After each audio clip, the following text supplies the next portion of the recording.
मैं उस तांत्रिक को जिंदा नहीं छोड़ूंगा। कौन तांत्रिक? क्या किया उसने? मैं और नरगिस उस खंडर में रहते थे। एक दिन हम दोनों घूम रहे थे, तभी नरगिस ने देखा कि तांत्रिक घायल होकर दर्द से करहा रहा है। नरगिस उसको दर्द में पाकर उसकी मदद करने चली गई। नागेश, इसको किसी सांप ने काटा है। जहर काफी ज्यादा है। ये तांत्रिक भी कोई शिव भक्त ही लगता है, इसलिए हमें इसकी रक्षा करनी चाहिए।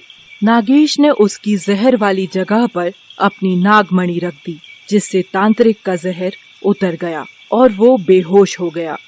नागेश, चलो यहाँ से, अब इसे होश आ जाएगा।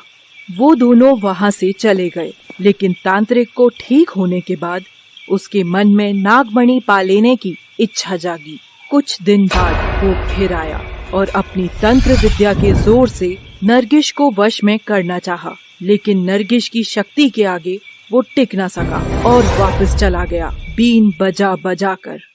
नागेश, चलो यहाँ से, वरना ये फिर आएगा। मुझे मेरी चिंता नहीं है, लेकिन मैं तुमको खोने से डरती हूँ।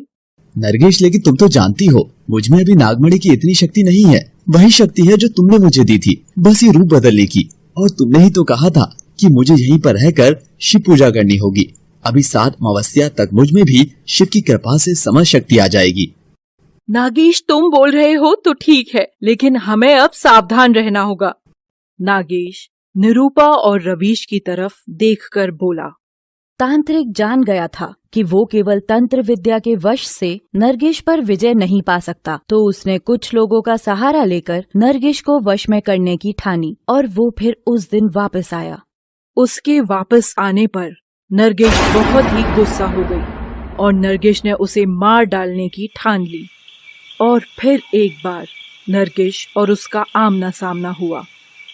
अरे तू साधु नहीं, पाखंडी है। तुझे जो शक्ति मिली है तू उसका गलत उपयोग कर रहा है। मैं तुझसे तेरी सांसें और शक्ति दोनों छीन लूंगी। अरे नादान नागिन, तू अभी काल गुरु की शक्ति को नहीं जानती। मैं तुझे और तेरी मणि दोनों को लेकर जाऊंगा और तू फिर वही करेगी जो मैं तुझसे करने के लिए कहूँगा।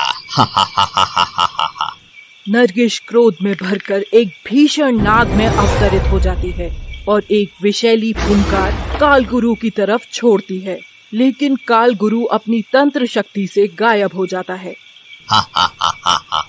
तू मुझे कुछ नहीं कर सकती। तू एक तुच्छ सी नागिन है, अभी बच्ची है तू मेरे सामने। और एक शक्ति का गोला नरगिस की तरफ फेंकता है, जिसके वार से नरगिस घायल होकर फिर एक लड़की के रूप में जमीन पर गिर जाती है।